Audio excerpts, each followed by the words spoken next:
What's good, YouTube? Welcome back to my channel. If you're new, like, comment, subscribe, share this channel with somebody, Uncle Ted, no matter who, or why, share this channel with somebody. Now, the 2023 NBA season just ended, and the Lakers went out with a bang. Future champions of the season. But let's get into some people voted awards. Let's get into it. This is the MVP of the league. We already know it because these were the results of an ESPN poll asking voters who they would vote for just a week ago. Yes, it's a tight race with Embiid being just 2 points ahead of Jokic, but since then, Jokic didn't play a few games and Embiid had possibly the best game of his season, a 52-point explosion in a statement win over the Boston Celtics. In this unstoppable performance, Joel even swayed me in my opinion. I gave the slight edge to Giannis, but this was so strong that I was convinced that Embiid is the MVP, deservedly so. Sit back and let's go through the rest of the categories and pick a winner. What up, everybody? My name is Stefan and this is Heat Check. Let's get into it. The race for most improved is really interesting and you could go a lot of ways with your vote. You could say that although we saw how good Shai Gilgeous-Alexander could be last season, nobody expected him to catapult himself into a top 5 scorer in the league. A 7-point jump is a lot, especially when you're going from a good player to an unstoppable offensive force, scoring 31.5 points on a nightly basis. Then you could also say that the Knicks completely transformed into a playoff team just by adding Jalen Brunson. He also took a step forward from a role player to the leader of this team. His scoring improved a lot as well, going from 16 to 24 points per game, along with 6 assists. And even though as a Knicks fan, I love all of this and want him to win it, I feel like the most deserving guy to win the Most Improved award is Lauri Markkanen. He also got a way bigger role in a new team and responded phenomenally. Almost an 11-point jump, going from 14.8 to 25.6, and not only that, but even with an increased workload of taking more shots every game and the focus being on him as the main guy, Markkanen improved both his field goal percentage and his 3-point accuracy by quite a lot.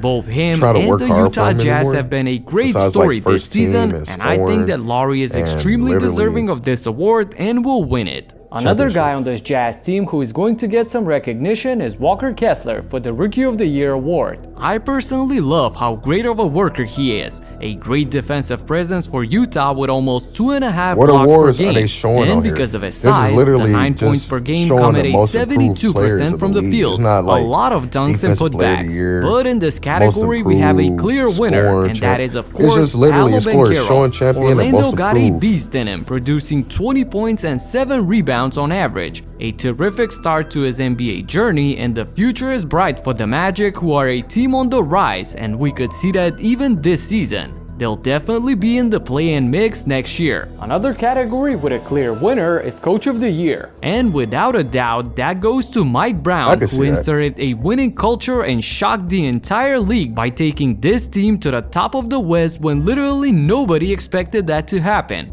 Not even the Kings' die-hard fans. With 121 points per game, they have the absolute highest scoring offense in the league, and teams cannot keep up with them, especially in the Golden One Center, where they light the beam. Mike Daigneault also deserves a lot of credit for getting the Thunder in the play-in range, but the award of course goes to Mike Brown. The 6th Man of the Year award is a 2-player race. It shouldn't be no reason that you're losing the game. Stellar for the Celtics all season, giving them 15 points off the bench. But Emmanuel quickly exploded post All-Star, and since then he's averaging 20 a game. He has really stepped up to a new level, and that has helped the Knicks a lot in the playoff battle. So because of that, and sprinkle in some bias towards my team, I give this award to Quickley. Homerism aside though, I do think that he'll end up winning it in the end. When talking about the Defensive Player of the Year award, I gotta say that I love Brook Lopez and everything that he does for the Bucks. His presence in the paint, his contests, the blocks. Brook is a huge piece of Milwaukee's defensive strategy and their championship aspirations.